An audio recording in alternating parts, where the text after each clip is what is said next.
देखो जब हम लोग किसी बाउल में हम लोग रखेंगे बेटा, ठीक, तो उस केस में क्या होगा, मान लो ये हेमिस्फेरिकल आपका बाउल है, सपोज दैट, ठीक, रेडियस इसकी आर ले लीजिए, रेडियस कितना है बेटा, आर रेडियस का है। यहाँ से एक बॉल को आप फ्री कर रहे हो, एक स्मॉल बॉल ले लिया आपने, एक स्मॉल यहाँ से बॉल ले लिया, उसको फ्री कर रहे हो आप, ठीक, इसकी रेडियस जो लिया जा रहा है वो सपोज स्मॉल आर है, बॉल का जो रेडियस है वो कितना है, स्मॉल आर। यहाँ से फ्री करो तो ये ड्रॉप होते हुए इधर आएगा, फिर ऐसे इधर से इधर टू एंड फ्रो आपको ऑसिलेट करेगा। यहाँ पे बोला क्या जा रहा है कि अगर इसकी रेडियस हमारा स्मॉल आर था तो बड़ा करते बहुत छोटा हो गया,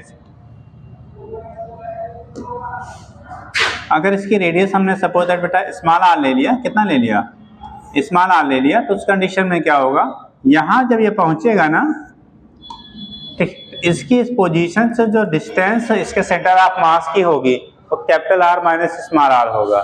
जैसे याद करो हम लोगों ने जब टाइम पीरियड निकाला था सिंपल पेंडुलम का, equal to 2 pi root L by G लेते थे, एल बाई जी लेते थे ना, तो एल बाई जी, एल जो होता था वो खाली स्ट्रिंग की लेंथ नहीं होती, वो किससे, जो भी आपके क्या है अपने बॉल लिया है जो कनेक्टेड है आपका, ठीक, पेंडुलम जो आपका लिया गया है उसके सेंटर से लेके और क्या टोटल लेंथ कंसीडर होता है। वो बात अलग है, हम लोग स्ट्रिंग का लेंथ बोल देते हैं, वो length of string, length of pendulum, pendulum length मतलब टॉप से लेके और उसके सेंटर तक की लेंथ होती है।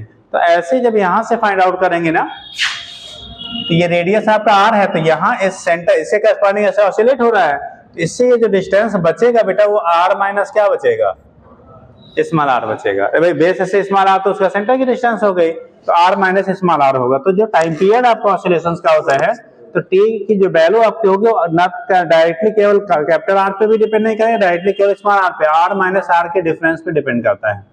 तो time period T equal to हो जाएगा 2 पाई रूट क्या capital R minus small R upon G के बराबर होता है। Capital R radius of the bowl जो भी आपने लिया है hemisphere, small R radius of the क्या हो जाएगा जो बॉल आपने लिया गया है, ठीक।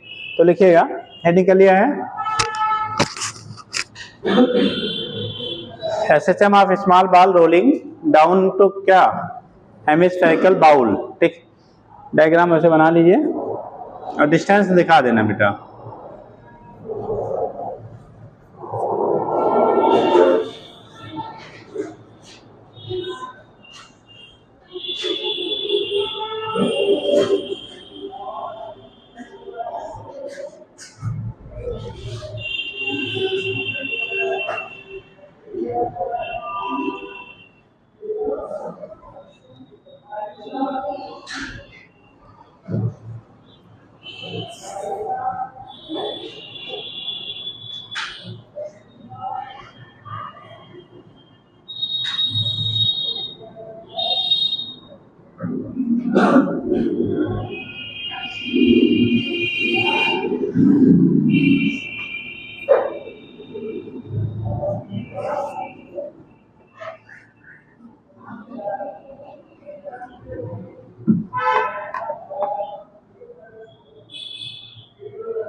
हो गया,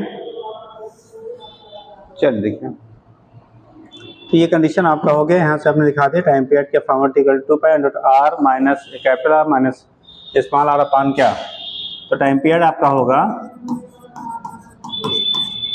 T equal to 2 pi capital R minus small R by कितना जी, ठीक, नोट कर लीजिए। और अगर लिखना होगा तो ऐसे डायग्राम में तो हमने दिखाया ही है। कैपिटल आर क्या है बेटा, रेडियस ऑफ बाउल, और स्मॉल आर है रेडियस ऑफ बॉल, ठीक।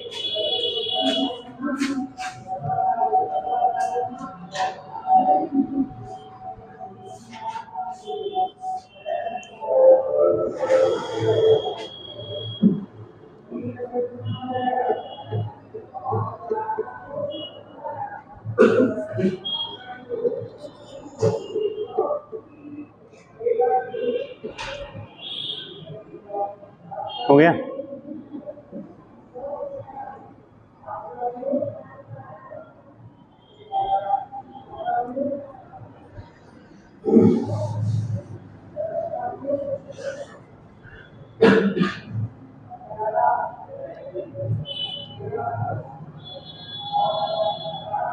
चलिए लिखेंगे आगे। हो गया। अगला कंडीशन होता है बेटा, कोई अगर सिलेंडर है उसमें आप गैस भर दो, जैसे सिलेंडर में अगर गैस क्या कर दिया जाए, फिल्ड कर दिया जाए, और उसके बाद उसके ऊपर एक पिस्टन लगा के, सपोज दैट बाहर से आपने कोई मास अप्लाई किया या बाहर से आपने कोई फोर्स अप्लाई किया, अब बाय अप्लाइंग मास रखे सपोर्ट के उस पे, या एक्सटर्नली फोर्स आप लगा दी, जो भी कंडीशन बन रहा है, फिलहाल यहाँ मास के टर्म में आपको क्वेश्चन डिजाइन किया जाता है। अगर हम लोग जो है जब बेटा रखेंगे ऊपर से ना, तो वो पिस्टन क्या करेगा, कंप्रेस होगा। क्या करेगा, पिस्टन कंप्रेस होगा। एक जिस पोजीशन पे वो कंप्रेशन हो रहा है, जो पोजीशन आपका है जिस लिमिट तक वो क्या हुआ, कंप्रेस हुआ, उसके बाद अगर अगेन आप कंप्रेस करके उसको प्रेस करके, या जो ब्लॉक आपने रखा उसको ऊपर क्या करके पुल करके छोड़ दीजिए, तो अप एंड डाउन क्या करेगा, पिस्टन मूवमेंट करता है, और जो मूवमेंट होगा वो भी एज ए क्या होगा, एसएचएम होगा। तो नेक्स्ट पॉइंट लिखिए, SHM of piston in a cylinder. Next है बेटा, SHM of piston in a cylinder filled with gas. वैसे हम लोग लिक्विड में चूंकि कंप्रेसिबिलिटी इतनी होती नहीं है, ऑब्जर्व हो पाए, तो हम लोग गैस की बात करते हैं, फिल्ड विथ क्या, किससे, गैस। ठीक, ये कंडीशन बनना बेटा। देखो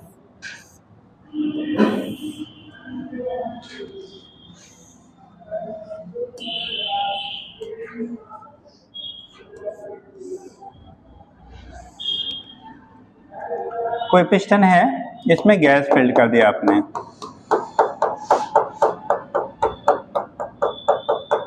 ठीक, सपोज एक मास आपने लिया m, इसका area of cross section a है, एरिया ऑफ क्रॉस सेक्शन कितना है आपका, a है, और जो गैस का इसमें जो गैस फिल्ड किया है, जो गैस फिल्ड किया इसका प्रेशर p है। प्रेशर कितना है बेटा, p है। जो प्रेशर गैस का है इसके अंदर p है इक्विलिब्रियम कंडीशन में। अब इक्विलिब्रियम कंडीशन का मतलब हो गया, मान लो गैस फिल्ड पहले यहाँ तक था, आपने जब मास रखा तो नीचे की तरफ क्या करेगा, दबेगा। पिस्टन बेटा हम लोग यहाँ मासलेस लेते हैं, ये ब्लॉक का मास लिया जाता है, पिस्टन इज मासलेस। अदरवाइज आप कह लो piston plus block total mass capital M है, जैसे भी आप कंसीडर कर लेते हैं, ठीक। तो आप ब्लॉक यहाँ टर्म दिया जाता है। तो उस केस में क्या करेंगे, ये इक्विलिब्रियम कंडीशन में, इक्विलिब्रियम का मतलब ये हो गया कि इस पे इस प्रेशर की वजह से ऊपर की तरफ क्या करेगा, फोर्स डेवलप होगा, वो फोर्स इसके वेट को क्या कर रहा होगा, इक्विलिब्रियम में बैलेंस कर रहा होगा। अब से सोचना, ये इक्विलिब्रियम कंडीशन में जो प्रेशर है, प्रेशर और एरिया, इसकी वजह से जो फोर्स होगा वो क्या कर रहा होगा, बैलेंस कर रहा होगा नीचे की तरफ। फोर्स नीचे, वेट उसका नीचे की तरफ है, फोर्स हमारा किधर है, ऊपर की तरफ है, ठीक।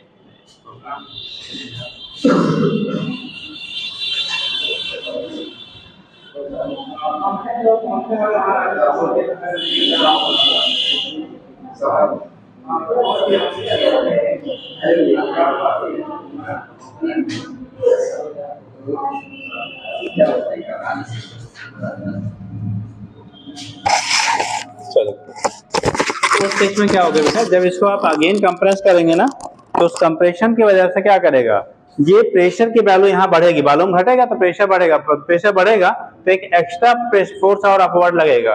उसकी वजह से जैसे इसको आप क्या करें, कंप्रेस करके फ्री करेंगे, अपवर्ड मूव करेगा। अपवर्ड मूवमेंट पे इस इक्विलिब्रियम पोजीशन पे जाके वो स्टे नहीं करेगा, क्योंकि तब तक उसके वेलोसिटी गेन कर चुका होगा, मोमेंटम। उसके बाद थोड़ा ऊपर शिफ्ट होगा तो अप एंड डाउन क्या होगा, उसमें मूवमेंट होता है, वो ऑसिलेट करेगा, ठीक।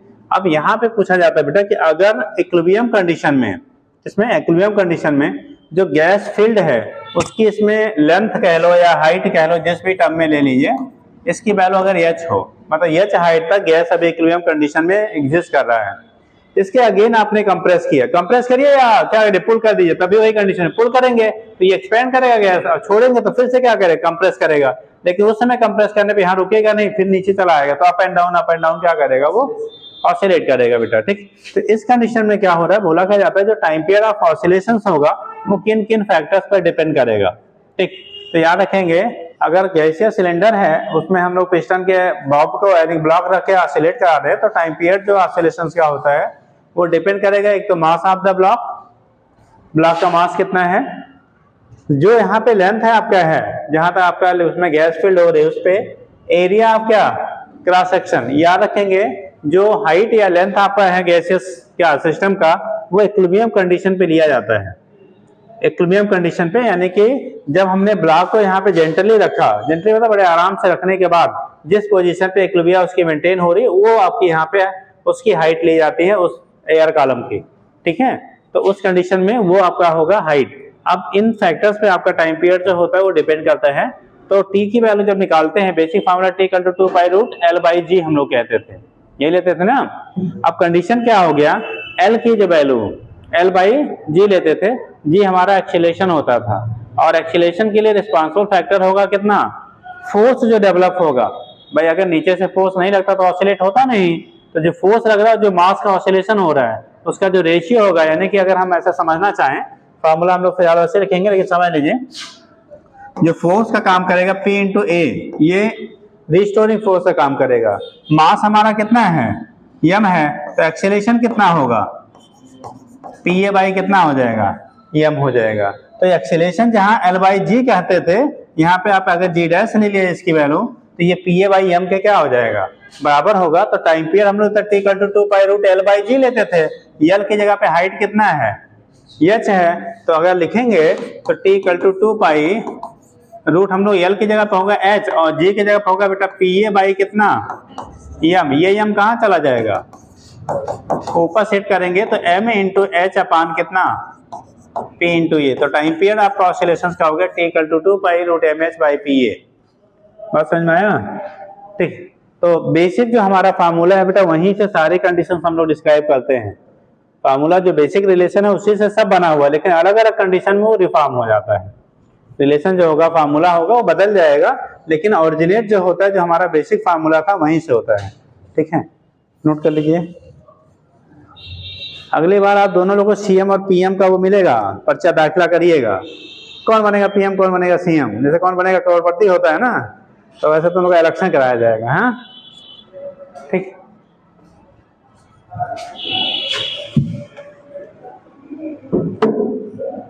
हाँ अब पूछिए नहीं क्यों ऐसा बोला जा रहा है। अच्छा लेट समझ गई।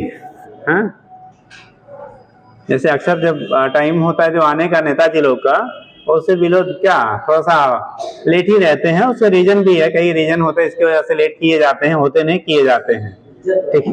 नहीं इज्जत ही नहीं, वो कई सिक्योरिटी पर्पज बहुत सारे केसेस होते हैं जिसकी वजह से ऐसा होता है, ठीक।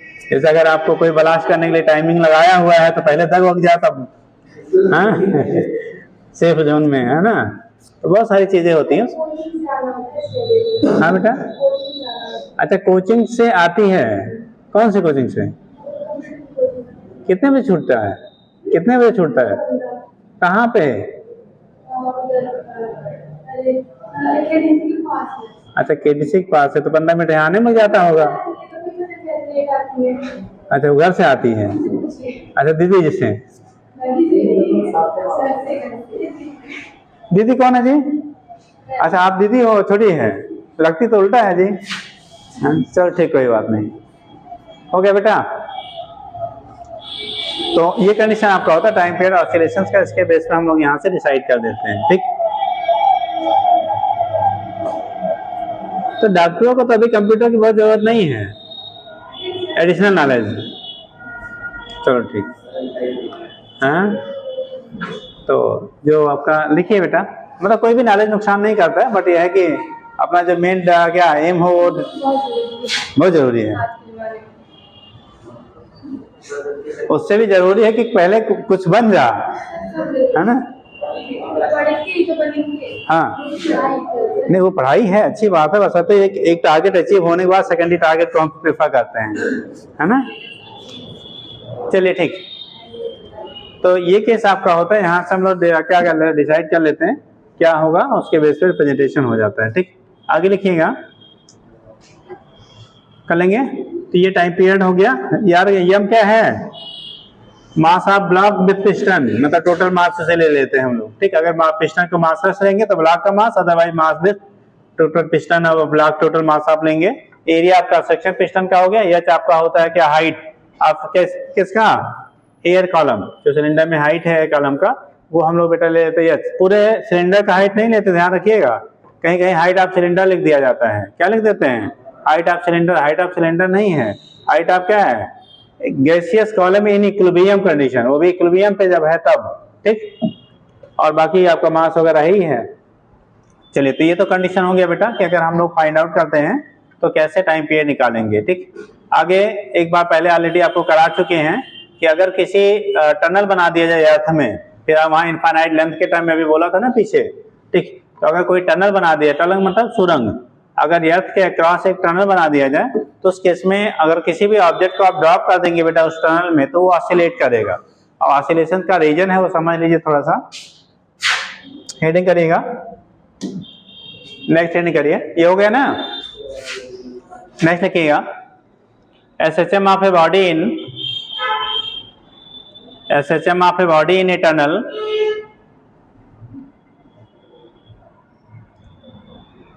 SHM of a body in a tunnel dug along, मतलब बनाया गया हो, dug along any, dug along any chord of earth, dug along any chord of earth, मतलब एक साइड से दूसरे साइड कहीं से पास आउट हो रहा हो, अगर उसमें हम कोई ऑब्जेक्ट को उल्टा ड्रॉप कर दिया जाए तो उसका कैसा आपका होगा, मोशन क्या होगा और उसका टाइम पीरियड क्या होगा, ठीक। मीनिंग ये है, समझ लो बेटा। जैसे मान लो ये अपना अर्थ है, ठीक, इसमें एक प्रॉब्लम ये आएगी यार, रुक जाओ,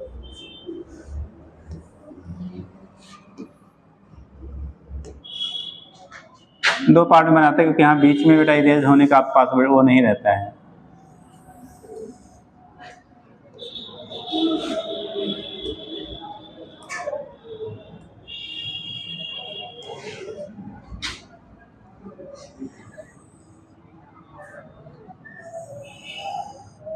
मान लो सेंटर है, सेंटर हो या सेंटर से साइड से भी हो तब भी कोई बात नहीं है, कंडीशन वही बनता है बेटा, ठीक। केस क्या हो रहा है, अगर इस ये अर्थ है,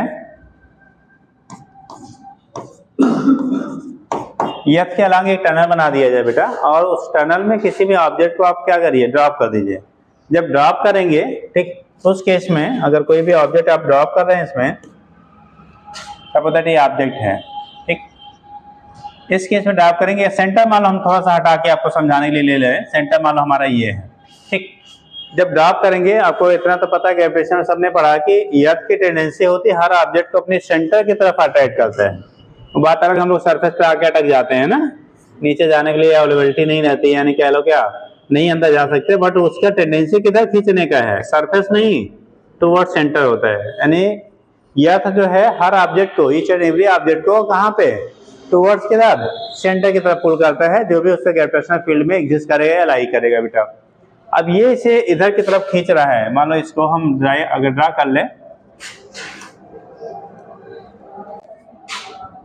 ये मान लो यहां से ये सेंटर है, इधर की तरफ ये पुल कर रहा है, ध्यान देना, थोड़ा सा समझ लीजिएगा, खाली फार्मूला तो लिख लेंगे डायरेक्ट। तो ये कंडीशन इधर की तरफ, इसका क्या होगा, वेट, मान लो ये मास क्या है, तो इसका वेट इसके सेंटर की तरफ mg लगेगा। अगर ये यहाँ से एंगल जो बना रहा है बेटा वो थीटा बना रहा है, वर्टिकल से एंगल कितना बना रहा हो, this angle will be theta. अगर ये एंगल थीटा है तो इधर का जो कंपोनेंट होगा वो होगा mg कितना, cos थीटा। ये mg cos थीटा की वजह से ये नीचे की तरफ आना चाहेगा। आप ध्यान दो, जैसे जैसे ये नीचे आएगा बेटा वैसे वैसे थीटा की वैल्यू इंक्रीज करेगी या डिक्रीज करेगी, कितने लोग बताएंगे। जब वो मान लो आपने ऑब्जेक्ट को नीचे ड्रॉप कर दिया, जैसे जैसे वो नीचे आएगा जो थीटा बन रहा है उसकी वैल्यू इंक्रीज करेगी या डिक्रीज करेगी, थीटा विल बी इंक्रीजेज या डिक्रीजेज, हाँ, थीटा की वैल्यू इंक्रीज करेगी बेटा या डिक्रीज करेगी। जैसे जैसे डाउनवर्ड आप आएगा थीटा की वैल्यू इंक्रीज करेगी या डिक्रीज करेगी, थीटा विल बी इंक्रीजेज या डिक्रीजेज। और लोग थीटा की वैल्यू राइज या फॉल, इंक्रीज और decrease, theta will be increases और डिक्रीजेज, बताएंगे, याद रखेंगे। अब यहाँ से हम थोड़ा अलग से बना लें क्योंकि यहाँ पे दिखेगा नहीं आपको। ये मान लो हमने बना लिया, जैसे ये है, अब यहाँ से हमने ऑब्जेक्ट को छोड़ा, सेंटर ये है। अभी जो थीटा आपका होगा बेटा प्रेजेंट टाइम में, वो इसको सेंटर से मिलाने वाला this angle will be theta, ठीक। अगर ये मान लो ये सेंटर के क्रॉसिंग है, तो इस केस में जब ये यहाँ पे मान लो पहुँचेगा, ये अलग से हम डायग्राम बना के आपको समझाने के लिए ले रहे हैं बेटा। जब ये यहाँ पे पहुँचेगा, इसको इस पॉइंट से आप मिलाओगे ना, आप देखो ये थीटा की वैल्यू इतनी हुई, पहले थीटा कितनी थी, इतनी थी। अभी थीटा की वैल्यू अगर उतना डिस्टेंस पे लेंगे तो ये थीटा मिल रहा है। तो जैसे जैसे बॉल आपका ये ऑब्जेक्ट नीचे आएगा ना, थीटा की वैल्यू इंक्रीज करती जाएगी, और जब ये सेंटर के पैरेलली आ जाएगा, इस पॉइंट पे आएगा, तो देखो थीटा की वैल्यू कितना 90 डिग्री हो जाएगा, कितना 90।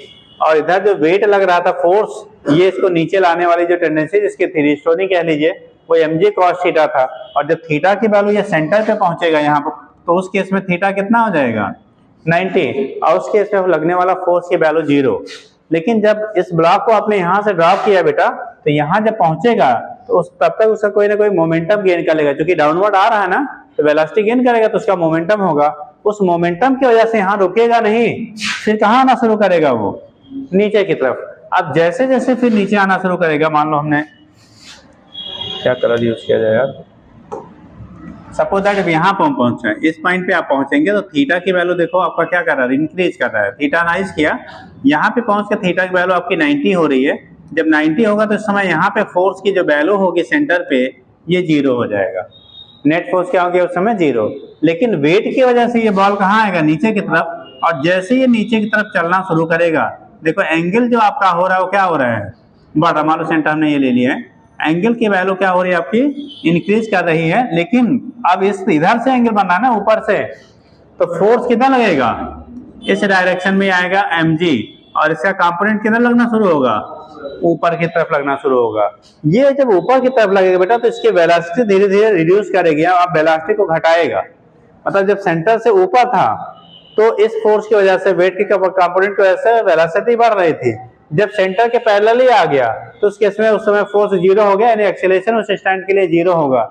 लेकिन उस समय मोमेंटम गेन करने की वजह से कितना मूव करेगा, वो डाउनवर्ड। और वो जैसे डाउनवर्ड मूव करना स्टार्ट करता है, फिर बेटा ये फोर्स जो आपका वेट का कंपोनेंट था, अब भाई सेंटर हमेशा, हमें तो लग रहा है ना कि उल्टा है ये, लेकिन या तो हमेशा सेंटर पे खींचेगा, हम या के नीचे हो या ऊपर। जैसे हमें लगता है हम पृथ्वी माता के ऊपर है तो बड़े आराम से हैं, और हमारे अपोजिट कंट्री वाले लटके होंगे उल्टा। अरे भैया वो भी ऐसे फील होता है जैसे हमको फील हो रहा है। कोई गया फॉरेन वॉरेन? नहीं गया, अभी मौका नहीं मिला है ना।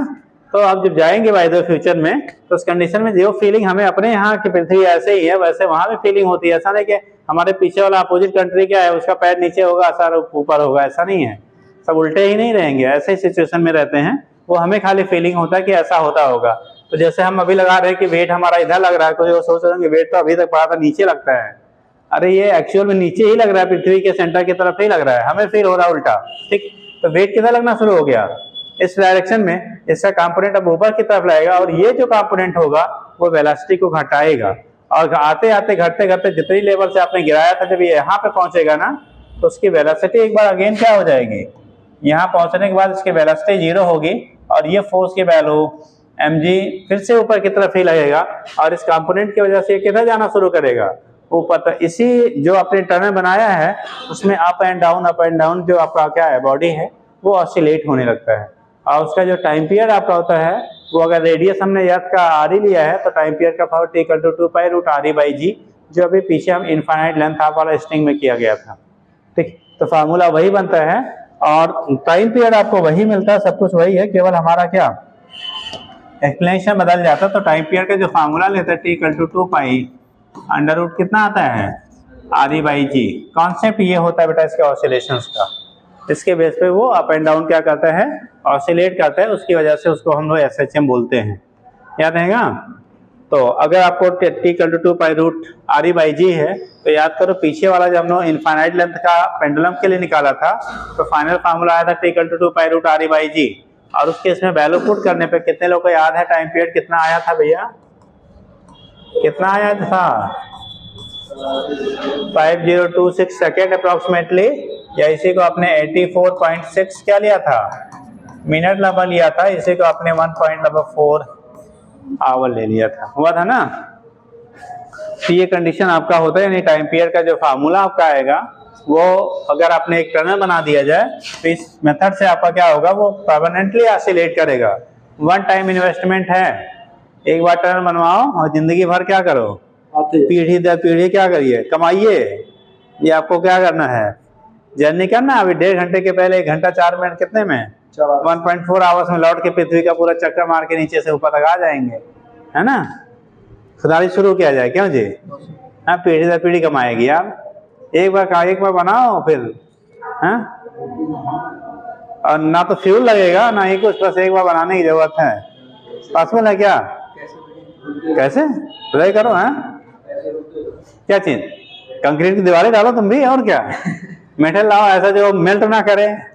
अब ये तो आपकी टेक्नोलॉजी है ना, इंजीनियर लोग जाने इसको कैसे रुकेगा, है ना जी, ठीक, हाँ हाँ,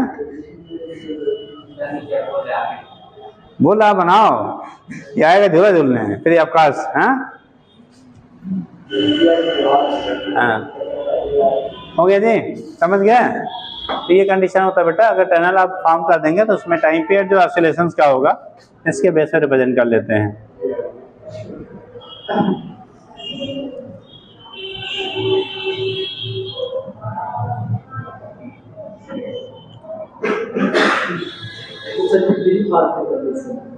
हाँ,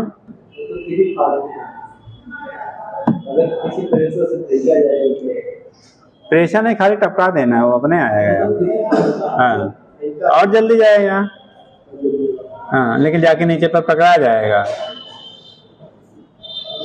अब एक्स्ट्रा वेलोसिटी दे देंगे तो नीचे वाले स्पेस पे जाके क्या करेगा, निकल जाएगा उस पार्ट में, निकल जाएगा। भाई अभी आपने फ्रीली ड्रॉप किया तो जाके एकदम उस एंड तक जाके रुक जाएगा, वेलोसिटी 0 हो जाएगी। अगर मान लो आपको उस कंट्री में पहुंचाना डायरेक्ट, तो यहाँ से क्या करो, ड्रॉप करो, उधर कोई रहे पकड़ के क्या करने वाला है, निकालने वाला, बाहर आ जा भैया, है ना। इस साइड से उस साइड तक मात्र 1 घंटे कितना 1.4 आवर्स में आप कंप्लीट कर लेंगे। क्या कर लेंगे, 1.4 आवर्स में आप कंप्लीट कर लेंगे, ठीक। तो वो कंडीशन आपका होता है, हो जाएगा।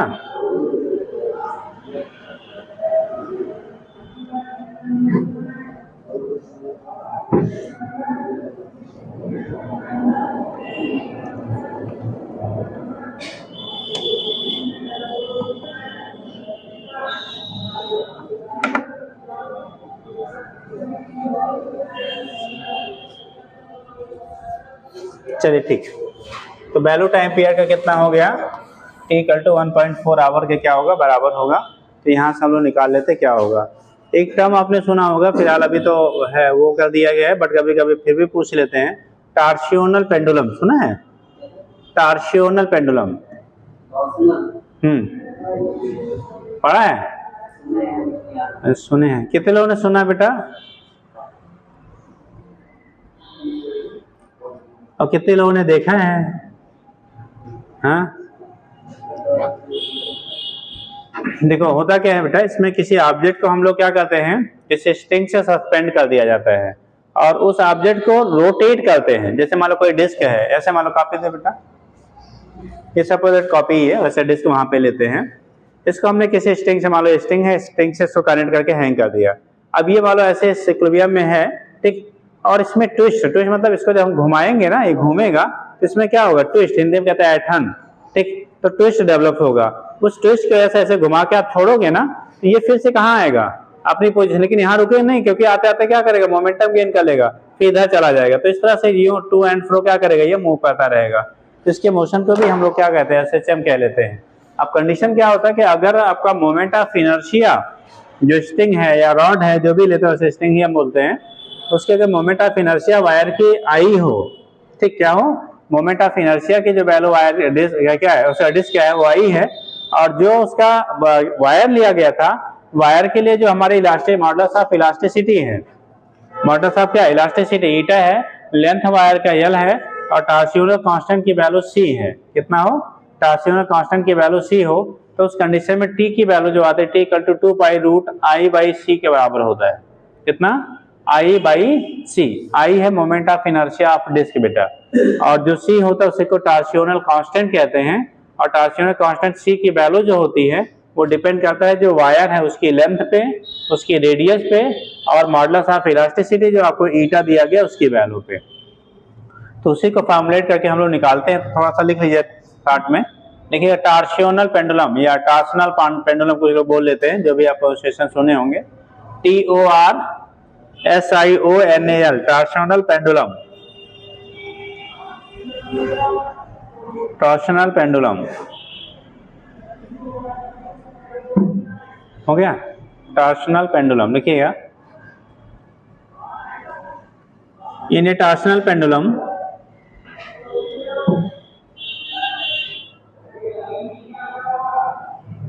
in a torsional pendulum an object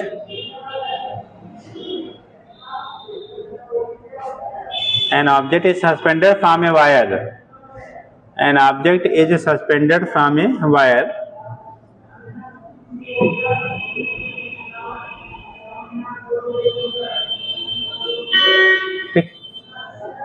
suspended from a wire and wire is twisted, twisted due to wire is twisted due to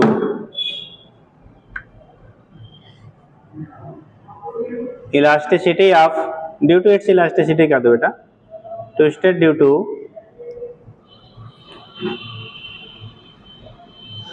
its elasticity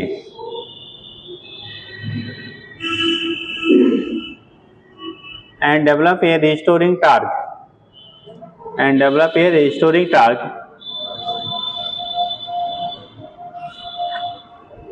and develop a restoring torque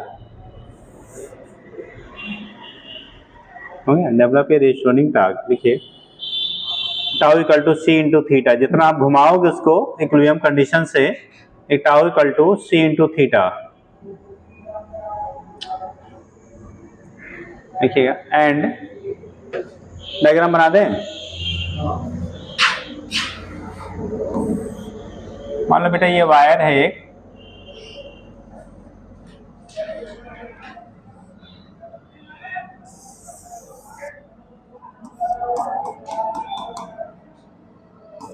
क्या है, एक वायर है equilibrium condition में, equilibrium condition में इस position पे आपका stay कर रहा है, ठीक। अब इसमें कहा क्या जा रहा है कि अगर ये ऐसे रोटेट, अब 3D है, अब यहाँ 3D एग्जैक्टली बन नहीं पाएगा, अगर हम लोग इसको मान लो इक्विलिब्रियम कंडीशन में था, इस पोजीशन से इसको इस पोजीशन तक, यहाँ से यहाँ तक हमने रोटेट किया थीटा, जब इसको रोटेट करोगे, डिस्क को ऐसे रोटेट करेंगे बेटा थीटा एंगल, तो इसके रोटेशन की वजह से इसमें एक ट्विस्ट पैटर्न डेवलप होगा, ट्विस्ट डेवलप होगा। उस ट्विस्ट की वजह से क्या करेगा, ये फिर से रिटर्न बैक होगा अपनी पोजीशन पे, और इस तरह से इधर जब पहुंचेगा तो वहां रुकेगा नहीं, बल्कि अपोजिट डायरेक्शन में क्या होगा, ट्विस्टिंग हो जाएगी। तो ये आपका जो ऑब्जेक्ट है टू एंड फ्रो ऐसे ऐसे रोटेट करेगा बेटा, और उस केस में जो रोटेशन आपका होता है उसे को हम लोग क्या लेंगे, क्या, SHM।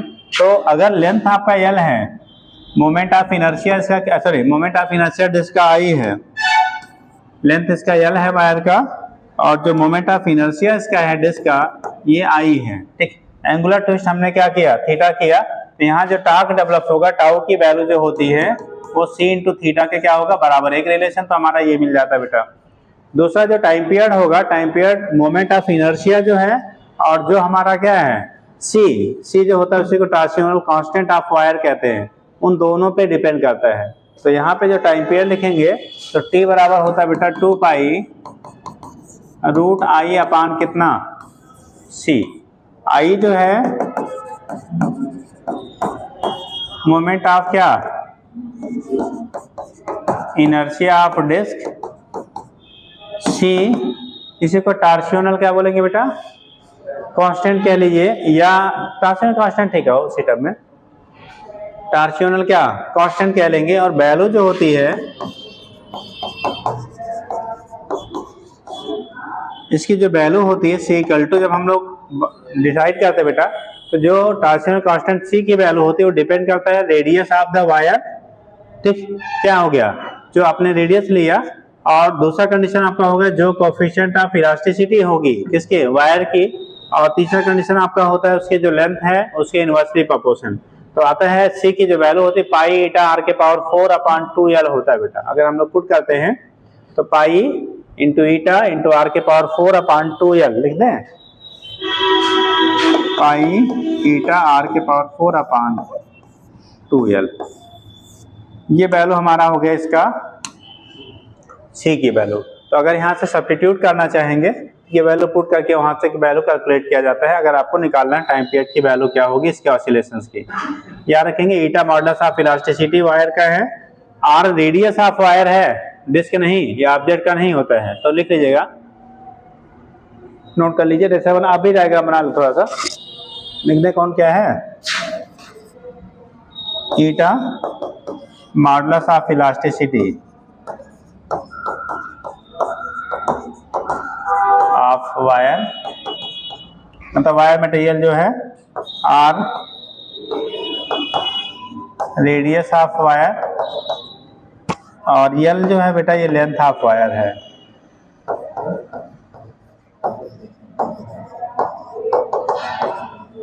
तो बेसिकली ये फार्मूला आप याद रखिएगा, यहां से निकाल लेते हैं कितना टाइम पीरियड होगा अगर हमारा कोई टॉर्शनल पेंडुलम है तो, ठीक।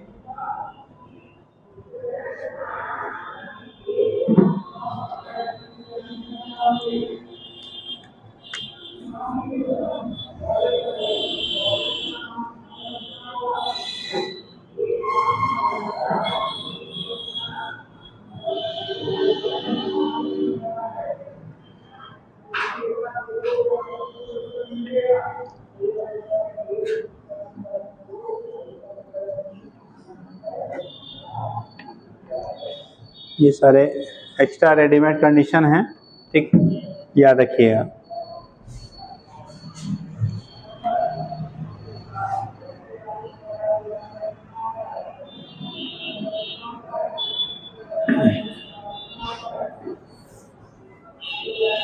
तो साउंड इसी समय पढ़ा दें वो भी, इस पे डायरेक्ट ही क्वेश्चन बनेगा, तो कोई क्वेश्चन हो तो पूछ लीजिए। यहाँ पे इनके फार्मूले पे जो फार्मूला है सीधे वैल्यूज आपको रहेंगे, लिख लीजिएगा, लिख लीजिए है सीधे उस पे फार्मूले पे ही क्वेश्चन रहता है बेटा, वहां पे कोई चेंजेस नहीं होते हैं। लिखिए, बोले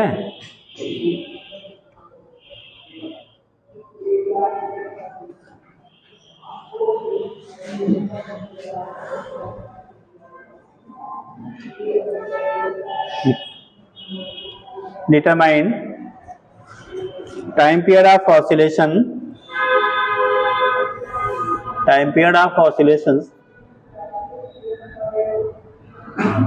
of a ball, time period of oscillations of a ball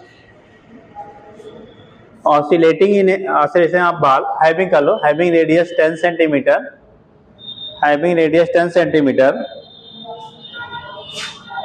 and it is free to oscillate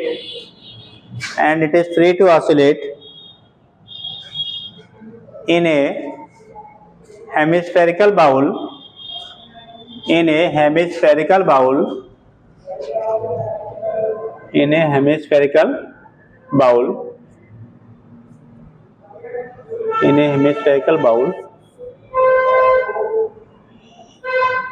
क्या लिखा है बेटा, इन ए hemispherical bowl having radius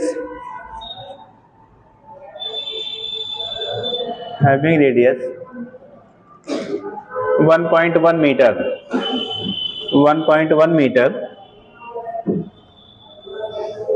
1.1 meter, ठीक। and all surfaces are considered as frictionless, all surfaces are considered as frictionless, मतलब surfaces जो हैं कैसे हैं, फ्रिक्शनलेस हैं। तो उसके टाइम पीरियड ऑफ ऑसिलेशन जो होगा वो कितनी वैल्यू होगी, उसके टाइम पीरियड ऑफ ऑसिलेशन की वैल्यू हमें निकालनी है।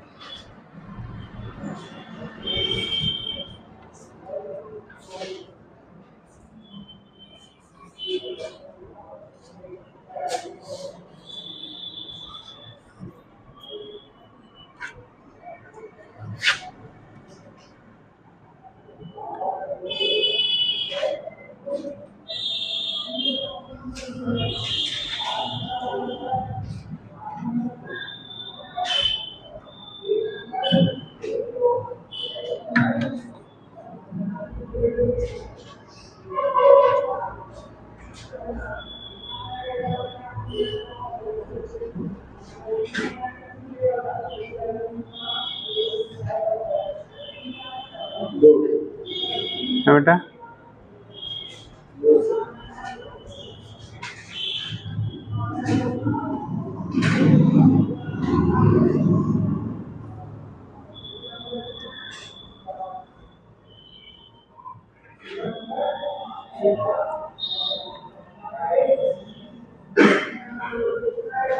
कितना आ गया?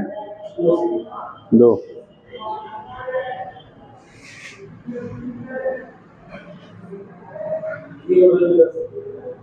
हम 10 ले लिए।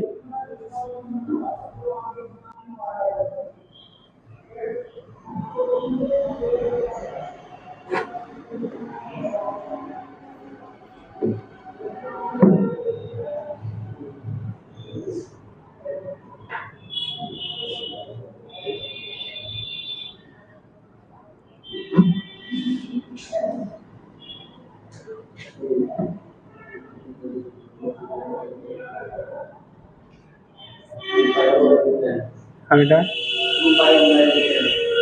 2 पाई इंटू 1/10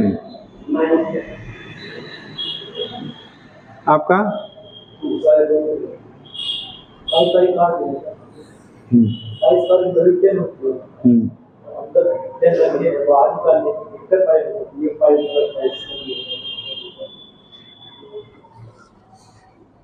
चलो देखो, अभी कहीं फार्मूला बताया गया था इसके पीछे आप लिखेंगे जो टाइम पीरियड होगा टी इक्वल टू क्या formula 2 pi under root r माइनस r अपान जी लिखा था, ये लिखा था ना।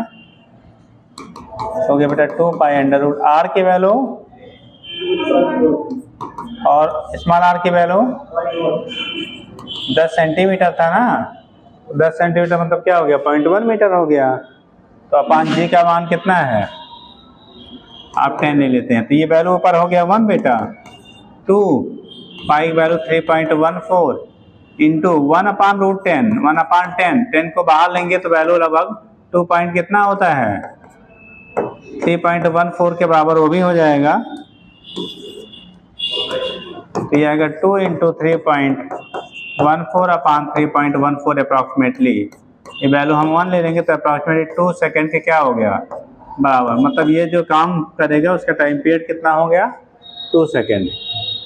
टाइम पीरियड ऑफ ऑसिलेशंस कितना हो गया आपका? 2 सेकेंड के बराबर होता। तो यहाँ से आप दिखा देते बेटा, ठीक हो जाएगा। आगे लिखिएगा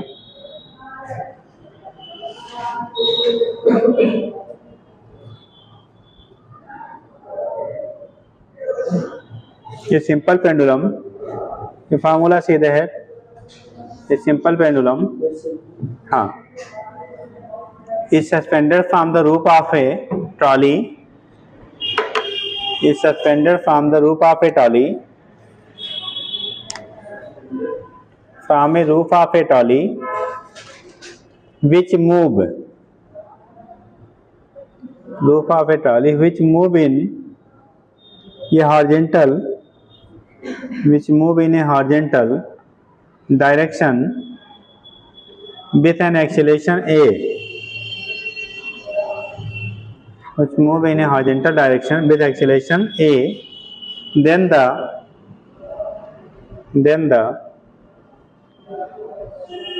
time period is given by, then the time period is given by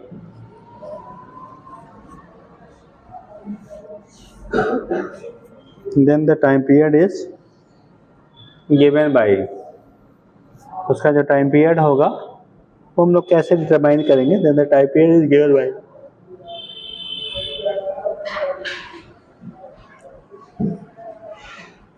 time period is given by relation, या टाइम पीरियड क्या लिखे बेटा? is given by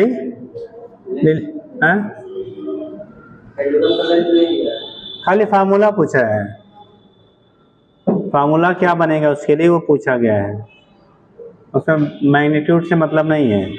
length L ले लीजिए, अगर लेंथ आपका पेंडुलम का एल ले लिया तो उसके लिए फार्मूला क्या बनेगा। और अगर आपको टाइम पीरियड निकालना भी है तो लिख लीजिए, वहीं लिख लो। सेकंड, पहला तो फार्मूला बना लीजिए, फार्मूला। दूसरा पार्ट कर लीजिए इफ ए इक्वल टू 10, ये भी ले लो, 10 metre per second square, L equal to 2 metre, ठीक। और जी वगैरह मालूम ही है, तो उस कंडीशन में टाइम पीरियड की वैल्यू क्या होगी वो भी आप निकाल लीजिए। पहला फार्मूला, दूसरा टाइम पीरियड की वैल्यू क्या होगी, मैग्नीट्यूड क्या होगा, उसको निकाल लीजिए। नहीं समझे, नहीं लिख पाए क्या? एक पेंडुलम है बेटा, उससे किसी ट्रॉली से लटका दिया गया, ट्रॉली ए एक्सीलरेशन से आगे जा रही थी, तो जब वो ए एक्सीलरेशन से आगे जाएगी तो क्या करेगा, मूव करे, ऑसिलेट होगा अपनी पोजीशन से। तो उस केस में जो ऑसिलेशन का टाइम पीरियड, उसका फार्मूला क्या होगा, एक वो निकालना है।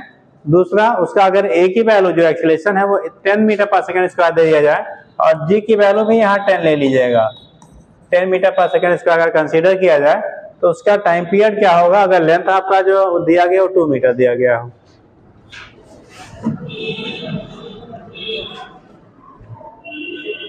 जल्दी करिए।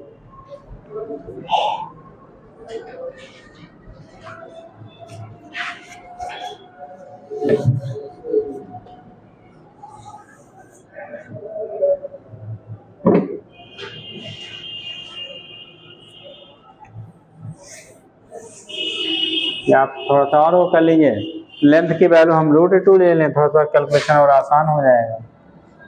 लेंथ की वैल्यू √2 मीटर ले लीजिए। अब निकाल लीजिए टाइम पीरियड की वैल्यूज क्या होंगे।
है कि नहीं?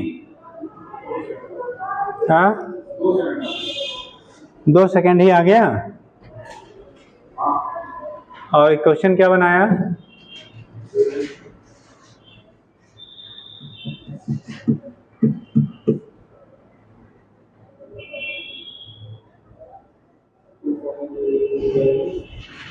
ये क्वेश्चन क्या बनेगा?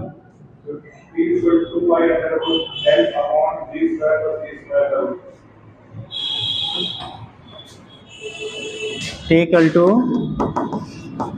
2 पाई रूट L अपान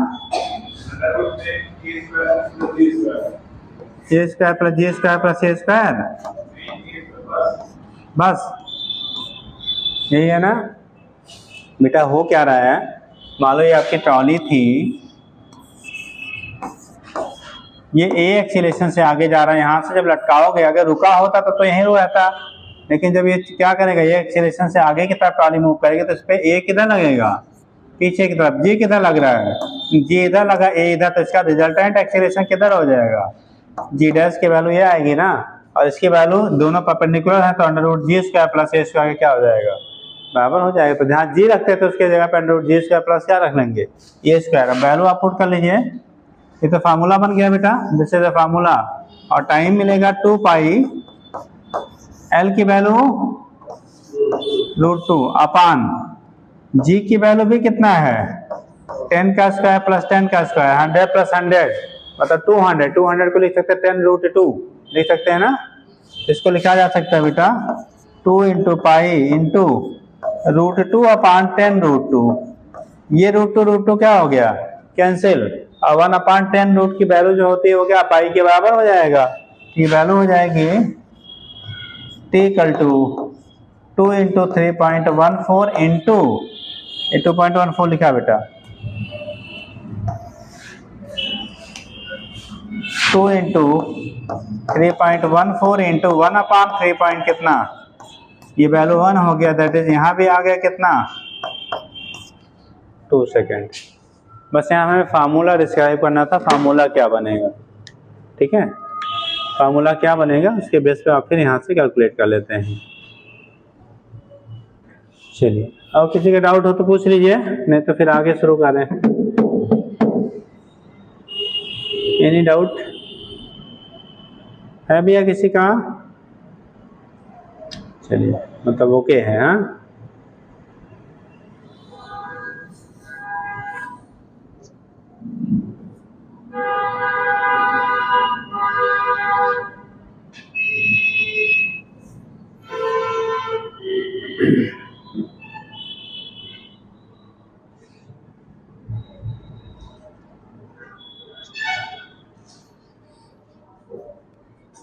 हो गया। चलिए आगे लिखेंगे, नेक्स्ट शुरू किया जाए।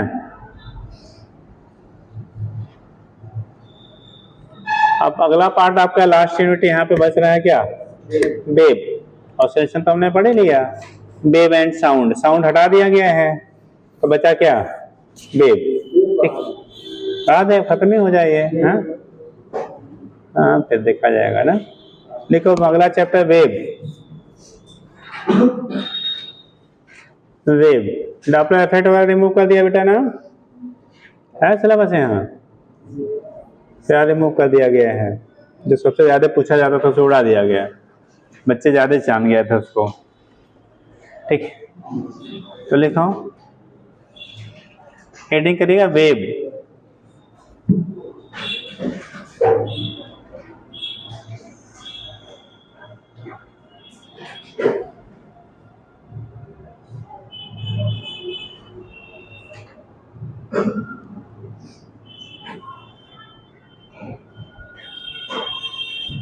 देखो वेव का मीनिंग होता है अगर किसी भी सिस्टम में किसी बॉडी में बेटा हम लोग डिस्टर्बेंस क्रिएट करते हैं तो उस डिस्टर्बेंसेस की वजह से क्या होता है, आपका वेव का जनरेशन होता है और वो प्रोपोगेट जो होता है, ठीक है, वो क्या करेगा, अलग अलग मीडियम में अलग अलग तरीकों से क्या होता है उसका प्रोपोगेशन होता है। तो उसी को हम लोग कह लेते हैं क्या प्रोपोगेशन, आप क्या disturbances produce by an object, किसी ऑब्जेक्ट के द्वारा अगर डिस्टर्बेंस हम प्रोड्यूस कर रहे हैं किसी सिस्टम में मीडियम में, जैसे बेस्ट एग्जांपल ले लो, अगर आप पत्थर पानी में फेंक दो तो क्या होता है, वेव जनरेट होती है ना, तरंगे जिसे हम लोग कह लेते हैं, लहर।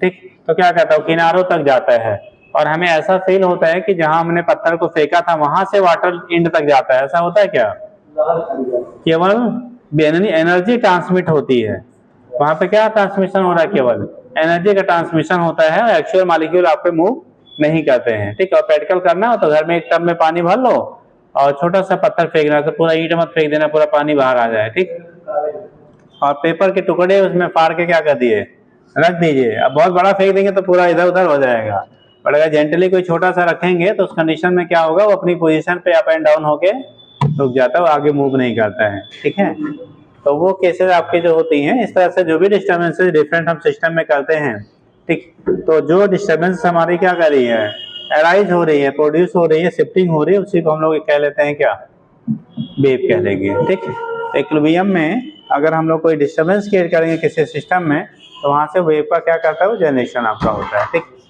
तो लिखिएगा, हेडिंग कर लिया वेव, तो थोड़ा सा लिख लो बेटा क्या होता है, लिखिए कैसे वेव को जनरेट करते हैं, लिखिए वेव कैन, हाँ WAVES, waves can occur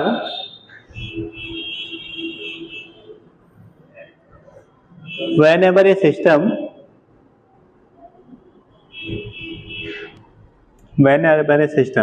is disturbed, whenever a system is disturbed from equilibrium is disturbed from equilibrium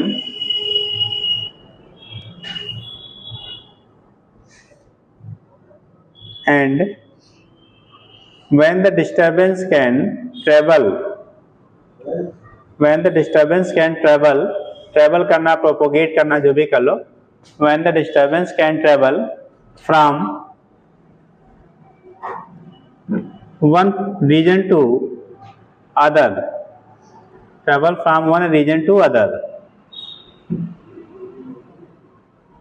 हो गया, एक रीजन से दूसरे रीजन तक अगर वो ट्रेवल कर रहा है तो उसी को हम लोग प्रोपेगेट कर रहा है या ट्रेवल कर रहा है, उसी को वेव कह लेंगे।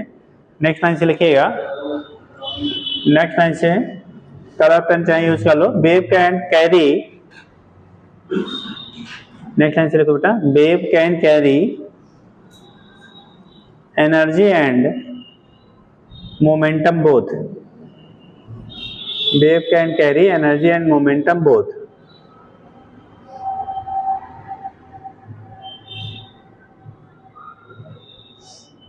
लाइक जो सन से लाइट आती है बेटा, ठीक किस फॉर्म में है, वेव के फॉर्म में, तो वो वहां से देखो हमें क्या एनर्जी ले आती है, तभी तो आप अगर धूप में खड़े होते तो हीटिंग फील होती है, तो इसका मतलब एनर्जी का क्या हो रहा है, ट्रांसमिशन हो रहा है।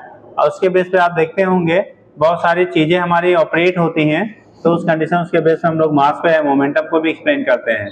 तो नीचे लिखिएगा नेक्स्ट लाइन से, energy in light waves, energy in light waves from the sun, energy in light waves from the sun warm the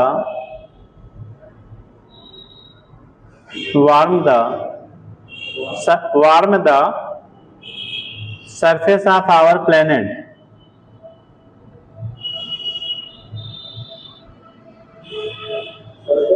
surface of our planet,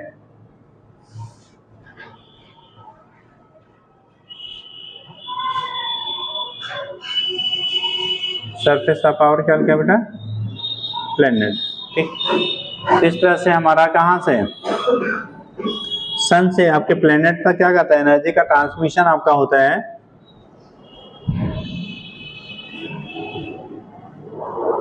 चलिए अब हेडिंग कर लेंगे बेटा, कैरेक्टरिस्टिक्स क्या आपका वेव का होता है, वेव कैरेक्टरिस्टिक क्या होता है, क्या उनके गुण होते हैं। तो लिखिएगा heading, characteristics of wave motion, characteristics of wave motion,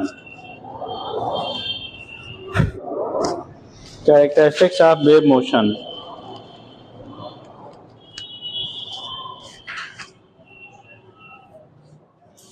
characteristics of wave motion, ठीक, कैरेक्टरिस्टिक्स ऑफ वेव मोशन लिखिएगा। अगर ये तो अगर किसी वेव को हम लोग ट्रांसमिट करते हैं किसी मीडियम से, ठीक, तो क्या इफेक्ट होगा उस पर, मीडियम पार्टिकल पे क्या इफेक्ट होगा, वो भी वाइब्रेट करेंगे या नहीं वाइब्रेट करेंगे, वाइब्रेट करेंगे तो कैसे करेंगे, मीडियम पार्टिकल। चलिए प्रॉपर्टी आप पहले नोट कर ले तब समझाते हैं, क्योंकि बहुत चीजें पढ़े भी होंगे तो भूल गए होंगे।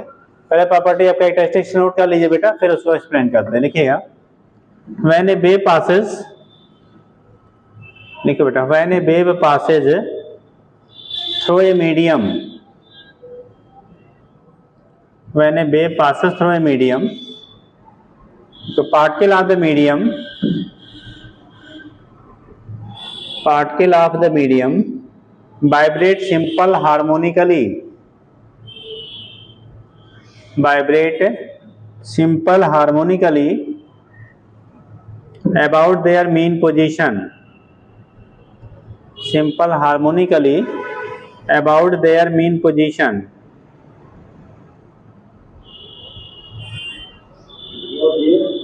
mean position, but they do not leave their position and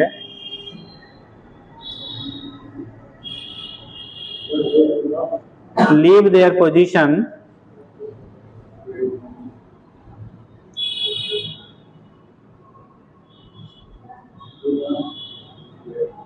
leave their, अपनी पोजीशन को छोड़ते नहीं, केवल इधर उधर बेटा वाइब्रेट होते हैं, ठीक। Leave their position with the and leave their क्या लिखा, position and move with the disturbance, and move with the disturbance, केवल अपनी पोजीशन पे मूव करते हैं डिस्टर्बेंस के साथ में, वो क्या किसमें अपनी पोजीशन को लीव नहीं करते बेटा, ठीक। जैसे हमने कहा कि एक पेन दिया इनको, ये वहां तक ट्रांसमिट किए, कैसे, 1 by 1 करके, अपनी पोजीशन को छोड़ा नहीं हमने, वहां तक पहुंचा दिया, ठीक। जैसे हम लोगों ने कंडक्शन मेथड पढ़ा था ना, तो ऐसे ही आपका क्या हो रहा है कि ये मीडियम पार्टिकल अपनी पोजीशन पे वाइब्रेट करेंगे, ऑसिलेट करेंगे, लेकिन अपनी पोजीशन को छोड़ते नहीं है। दूसरा पॉइंट, ठीक है, in wave motion the phase of particle of medium, in wave motion the phase of particles of medium, the phase of particles of medium keeps on changing,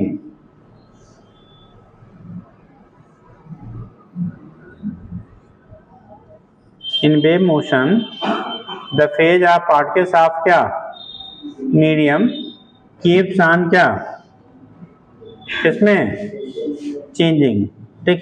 यानी कि वेव मोशन में जो फेज आपका होता है particle का, medium particle का, वो कीप्स ऑन क्या, चेंजिंग, ठीक। नेक्स्ट, वेलोसिटी क्या होगा बेटा, सेम सेम या अलग अलग पोजीशन पे अलग अलग होगा। जो वेलोसिटी मीडियम वेलोसिटी या पार्टिकल होगा ड्यूरिंग वाइब्रेशन, ईच पार्टिकल का सेम होगा या अलग अलग होगा, हाँ, तो वेलोसिटी, अगर वेव का प्रोपोगेशन हो रहा है बेटा, तो वेलोसिटी जो मीडियम पार्टिकल के होगी वो सब जगह सेम सेम अलग अलग चेंज होता है बेटा। जहां पे क्या होगा, एनर्जी ज्यादा होगी वहां पे वेलोसिटी ज्यादा, जहां पे कम वहां पे कम हो जाती है। तो अगला पॉइंट लिखिएगा, हाँ देखिए, जब आप अभी बोला ना, जैसे आपने फेंका, पत्थर फेंका, तो जहां पत्थर गिरता है उसके सराउंडिंग वाला देखो लहर सबसे, यानी कि उसकी क्या होगी, सबसे ज्यादा रहता है। फिर जैसे जैसे दूर जाएगा वैसे वैसे डिस्टर्बेंसेस की वैल्यू घटती जाती है, ठीक। यानी कि उसका जो मेन पोजीशन से डिस्प्लेसमेंट मॉलिक्यूल का है वो घटता जाता है, ठीक है। इसीलिए उसकी हाइट जो आपकी क्रस्ट की होती है वो डिक्रीज करती जाती है। देखिए अगला point, the velocity of the particle during, the velocity of the particles during their vibration, the velocity of particle during their vibration is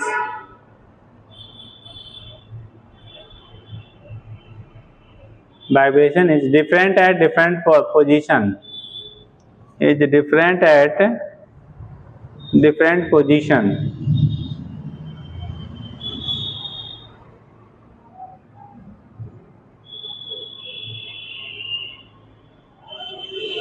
is different at different positions।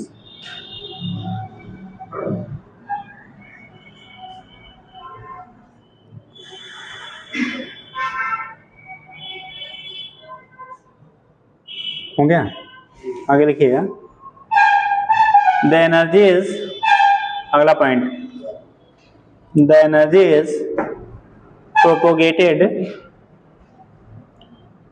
along with the energy is propagated along with the wave motion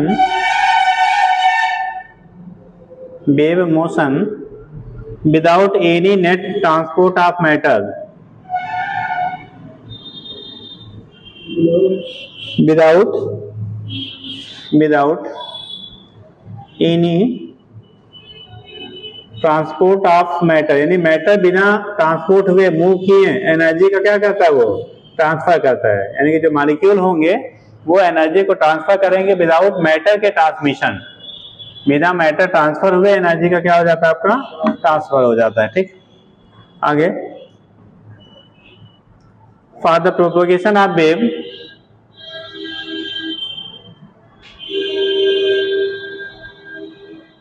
for the propagation of wave, a medium should have a medium should have following, medium should have following. अब property कर लो, characteristics कर लो, जो भी है property कर लो इसी language में। Following property मतलब किसी भी मीडियम से बेटा वेव के प्रोपोगेशन के लिए उस मीडियम में कुछ प्रॉपर्टी होनी चाहिए, तभी वो क्या करेगा, वहां से वेव का प्रोपोगेशन होगा। जैसे इलास्टिसिटी, अगर मीडियम इलास्टिक नहीं है बेटा तो क्या मॉलिक्यूल फ्री होंगे वाइब्रेट करने के लिए? उस केस में मॉलिक्यूल का वाइब्रेशन आपका फ्री नहीं होगा, मॉलिक्यूल आपका वाइब्रेट करने के लिए फ्री नहीं होंगे। और जब मॉलिक्यूल वाइब्रेट करने के लिए फ्री नहीं होंगे तो वहां पे आपका क्या ऑसिलेशन पॉसिबल नहीं होगा। तो कुछ आपकी प्रॉपर्टी होती हैं जिसके बेस पर हम लोग डिसाइड करते हैं कि वो उसमें से मोशन यानी वेव मोशन पॉसिबल है या नहीं है। ठीक, तो क्या लिखा बेटा, फॉलोइंग प्रॉपर्टीज। पहला पॉइंट लिख लीजिएगा इलास्टिसिटी, सब हेडिंग टाइप का पहला पॉइंट एबीसी करके कर लीजिए। Elasticity,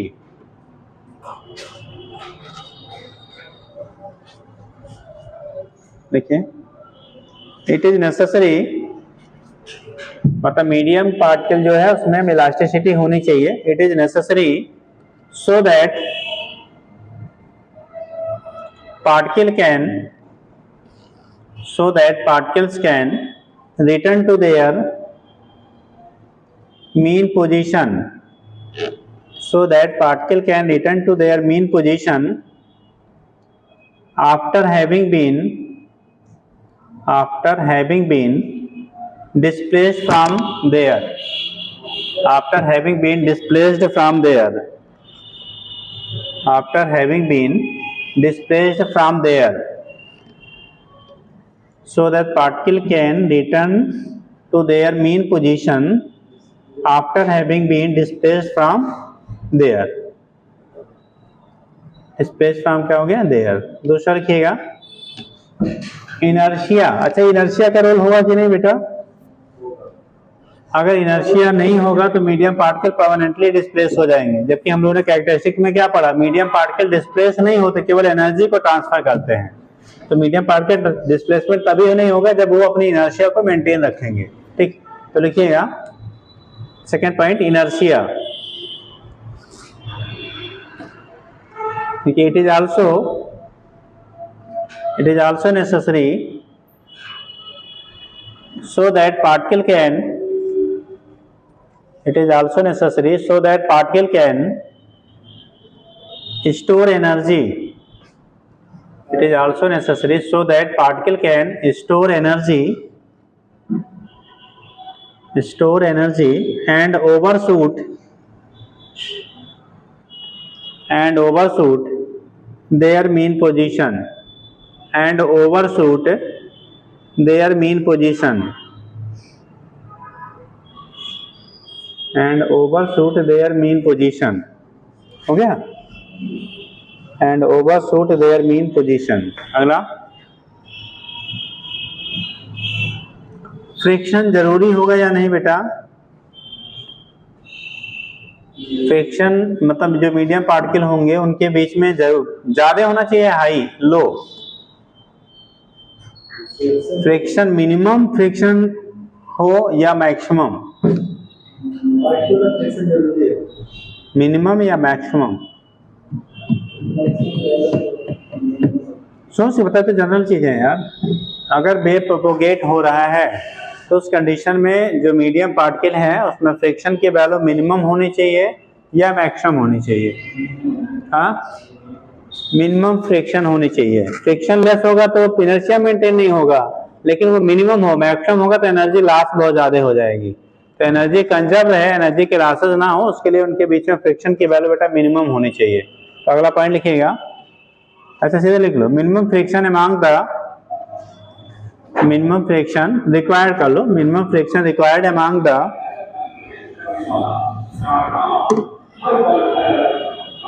minimum friction among the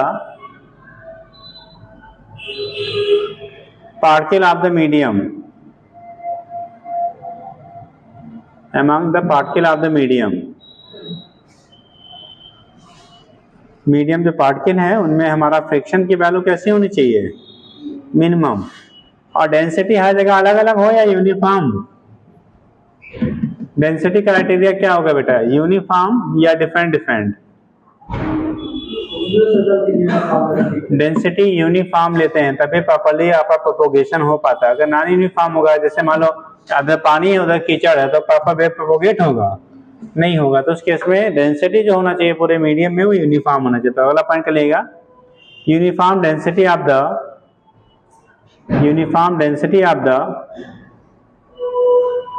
medium.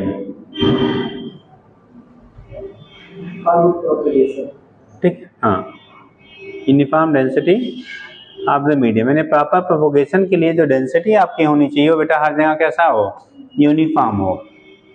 Proper propagation के लिए जो डेंसिटी होनी चाहिए वो कैसी होनी चाहिए, आपकी यूनिफॉर्म होनी चाहिए। तो हर ईच एंड एवरी पोजीशन पे जो डेंसिटी है वो आपका यूनिफॉर्म हो। ठीक, नेक्स्ट लिखेंगे, अगला हेडिंग करिएगा, टाइप्स ऑफ वेव।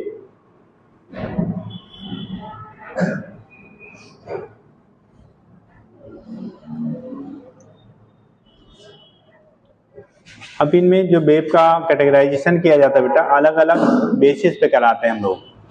जो हम लोग कैटेगराइजेशन करते हैं बेटा वो अलग अलग किस पे किया जाता है, बेसिस पे किया जाता है, अलग अलग बेस पे करते हैं। तो टाइप्स ऑफ क्या लिखा है, वेव। देखिएगा, देखिए, wave are classified with theoretical part है, इसलिए सोचते थे बाद में, लेकिन अब एक तो बचता तो कर ही लीजिए, एक बार बाद में रिवाइज करवा देंगे लास्ट में। हाँ, टाइप्स ऑफ वेव में लिख लीजिएगा, वेव्स कैन बी क्लासिफाइड, क्या लिखा है, waves are classified on the basis of following characteristics,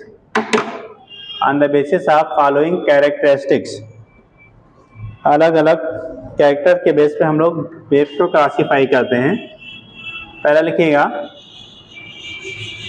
on the basis of necessity of medium, on the basis of necessity of medium,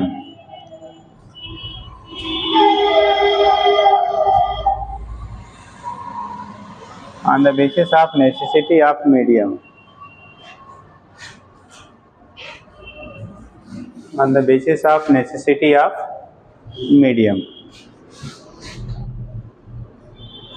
हो गया, मीडियम की necessity के बेस पे जब दिखाते हैं बेटा, on the basis of necessity of medium. देखिएगा पहला mechanical waves, mechanical MECHANICAL, mechanical waves.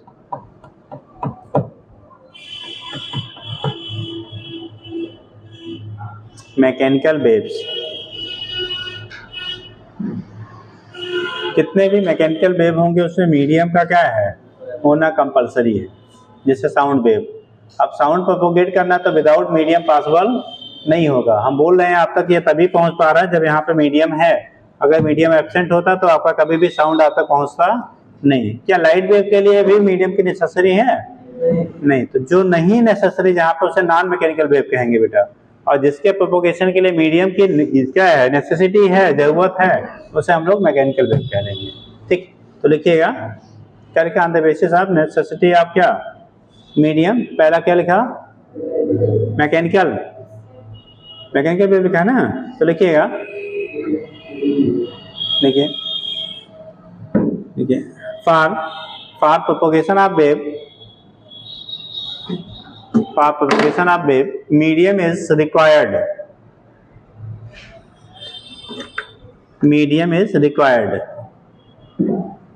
Like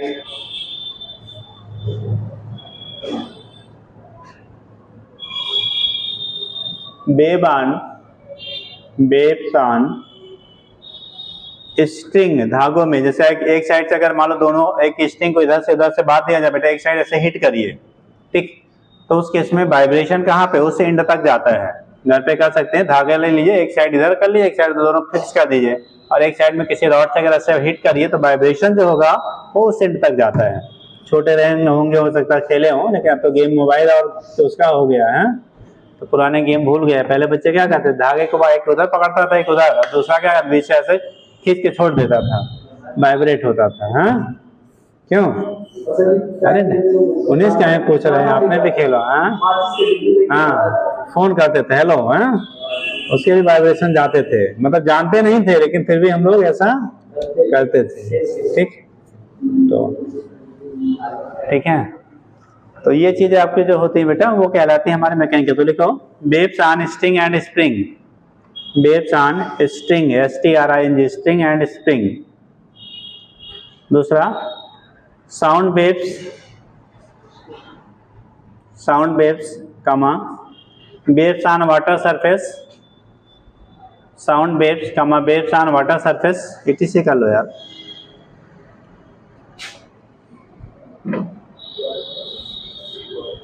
हो गया?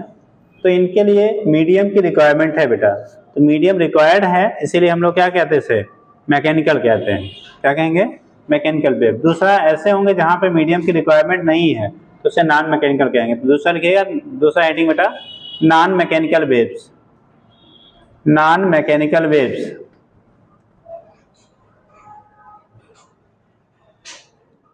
ठीक है, do not required medium, do not require medium for their propagation, do not require medium for their propagation are called, do not require medium for their propagation are called non mechanical waves।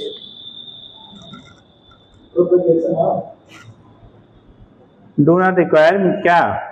medium for propagation of, for their propagation, for their propagation are called non mechanical waves।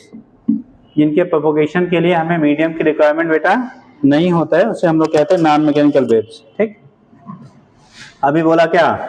Light waves हो गया, लिख लीजिए light, light comma radio waves, X ray, gamma ray, ETC कर लो। X थोड़ी देर, gamma, X ray, gamma ray, ETC, electromagnetic wave इसी में आएगा इस। ठीक हो गया? तो ये तो कंडीशन हो गया हमारा, किसके बेस पे हम लोग डिसाइड करेंगे। नेक्स्ट लिखिएगा on the basis of vibration of क्या? Particle, on the basis of vibration of particle.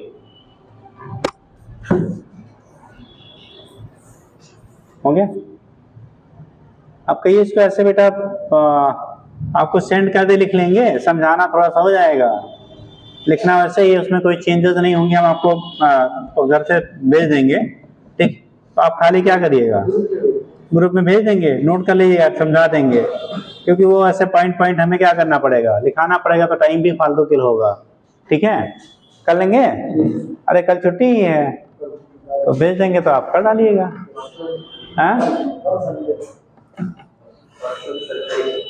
हाँ, परसों तो सरकारी छुट्टी है, परसों फिर हम नहीं रहेंगे, और क्लास चलेगा क्या है वो दूसरा चल रहेगा। ठीक, तो उस केस में जो है आप थोड़ा सा भेज देंगे, कर लीजिएगा। ठीक, टाइम क्या हो गया बेटा? सर आ गए हैं?